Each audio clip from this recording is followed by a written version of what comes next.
Fil-Konkatedral ta' San Juan fil-Belt Valletta, l-awtoritajiet ta' pajjiżna ipparteċipaw flimkien fil-pontifika li tmexxa minn Monsinjur Arċisqof Charles J. Scicluna fejn tkellem fuq is-sinifikat ta' din il-ġurnata. Se tkun kisbet ir-Repubblika jekk tagħmel progress ekonomiku u tirriforma l-istituzzjonijiet tagħha, imma ma tipprovdix għad-don tal-ġenerazzjonijiet futuri. Il-ġimgħa filgħodu f'jum ir-Repubblika, Monsinjur Scicluna tkellem dwar il-fatt li r-rata ta' twelid f'Malta naqset sew, tant li għandna l-aktar rata ta' twelid baxxa fost il-pajjiżi tal-Unjoni Ewropea. Irridu naħsbu dwar l-eruq u l-kawża ta' dan kollu.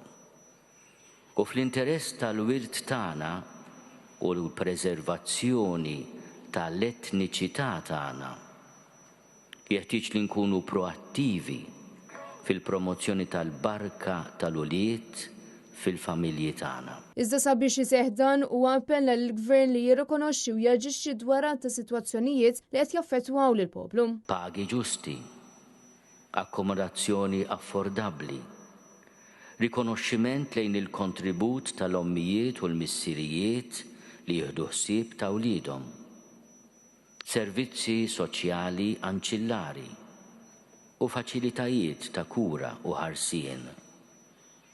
Dawn huma wħud mill-inizjattivi li r-Repubblika tagħmel tajjeb li tikkoraġġixxi biex tissalvagwardja u tiggarantixxi il-futur tagħha. Kristin Mamo għal Net News.